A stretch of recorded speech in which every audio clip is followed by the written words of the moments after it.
જય શ્રી કૃષ્ણ એવરીવન, હું વાસ્કી જરીવાલા સુરતથી. સ્વાગત છે તમારું સ્પાઇસ સિક્રેટ વાસ્કીના કિચનમાં. આજે હું ગુજરાતીઓની મનપસંદ વાનગી લઈને આવી છું. એ છે ગુજરાતનું ગૌરવ. એ રેસીપીનું નામ છે ખાંડવી અને અમે એને કહીએ વીટા પાટુરી. તો ચાલો નોંધી લઈએ ખાંડવી બનાવવાની રેસીપી. તો ચાલો નોંધી લઈએ ખાંડવી બનાવવા માટેનું પરફેક્ટ માપ. 1 વાટકી ચણાનો લોટ, 1 વાટકી છાશ, 1 વાટકી પાણી, 1 ચમચી લીલા આદુ મરચાંની પેસ્ટ, મીઠું સ્વાદ પ્રમાણે, ચપટી હિંગ, ચપટી હળદર, વઘાર માટે રાઈ અને તલ, ગાર્નિશ માટે લીલી કોથમીર ઝીણી કાપેલી અને લીલા નારિયેળનું છીણ. હવે તૈયારી કરીશું બેટર બનાવવાની. ચણાનો લોટ, છાશ, પાણી,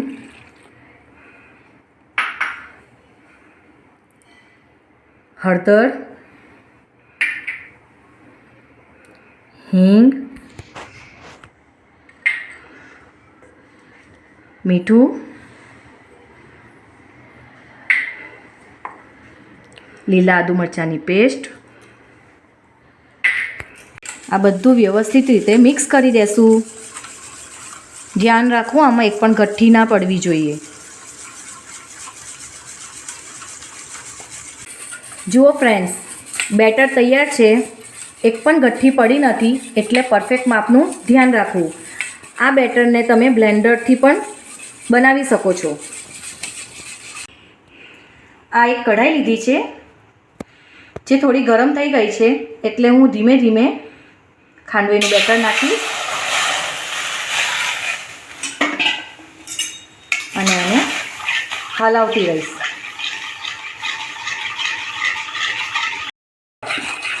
જુઓ ફ્રેન્ડ્સ, ખાંડવી હું હલાવી રહી છું. એક પણ ગઠ્ઠી ના પડવી જોઈએ. ધ્યાનથી હલાવવું અને નીચેથી ચોંટવી પણ ના જોઈએ. ખાંડવીનું બેટર ધીરે ધીરે જાડું થઈ રહ્યું છે, જોઈ શકો છો આપ. હું બંને તરફ ગોલ ગોલ ફેરવી રહી છું કે એક પણ ગઠ્ઠી ના પડે. આપ જોઈ શકો છો, ખાંડવીના બેટરને પાથરવા માટે કિચનના પ્લેટફોર્મ પર જાડું પ્લાસ્ટિક લઈ લીધું છે. ખાંડવીનું બેટર રેડી થયું છે કે નથી તે ચેક કરવા માટે થોડુંક લેશું અને આના પર થોડુંક પાથરશું. એને જરાક ઠંડુ પડવા દેશું તો ખબર પડી જશે કે આપણું ખાંડવીનું બેટર તૈયાર થઈ ગયું છે કે નથી. જુઓ ફ્રેન્ડ્સ, ખાંડવીનું બેટર બરાબર ચડી ગયું છે. આપણે એને જોયું હતું અને અહીંયા લગાવ્યું હતું. જો ગોલ ફરે છે એટલે આપણી ખાંડવી પરફેક્ટ માપથી થઈ ગઈ છે. ખાંડવીનું બેટર તૈયાર થઈ ગયું છે, તો હવે એને પાથરી દેશું.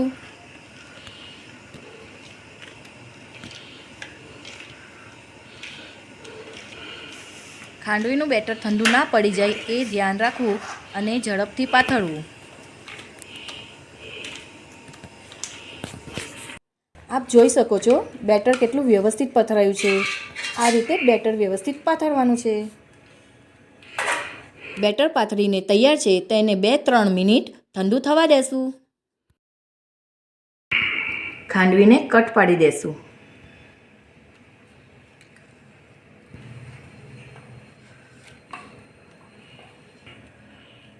ફ્રેન્ડ્સ, ખાંડવીને આ રીતે જુઓ કેવા મસ્ત રોલ વળી રહ્યા છે. જુઓ ફ્રેન્ડ્સ, કેવી મસ્ત ખાંડવી થઈ છે, સોફ્ટ અને હલકી હલકી. આ રીતે એક પછી એક રોલ વાળી દેવાના છે. આપ જોઈ શકો છો રોલ કેટલા મસ્ત અને વ્યવસ્થિત વળી રહ્યા છે. ખાંડવીને એક સરખી સાઈઝમાં કટ કરી દેશું. ફ્રેન્ડ્સ, ખાંડવી રોલ કરીને તૈયાર છે. હવે ટાઈમ થયો વઘારનો. વઘારીયામાં થોડું તેલ લઈ એને ગરમ થવા દેશું. તેલ ગરમ થઈ ગયું છે, એમાં આપણે રાઈ અને તલ નાખી વઘાર થવા દેશું. જુઓ કેટલું મસ્ત દેખાય છે ને વઘાર. ખાંડવીમાં વઘાર નહીં હોય તો જરાક પણ મજા નહીં આવશે. વઘાર કર્યા બાદ કોથમીર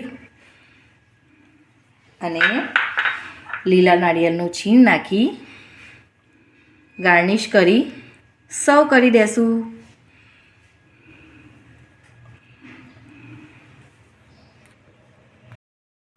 તો તૈયાર છે ગુજરાતનું ગૌરવ ખાંડવી અને અમારી ભાષામાં વીટા પાટુડી. તો તમને કેવી લાગી આ ખાંડવી એટલે કે વીટા પાટુડીની રેસીપી?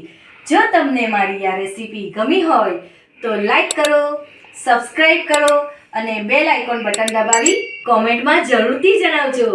જય શ્રી કૃષ્ણ.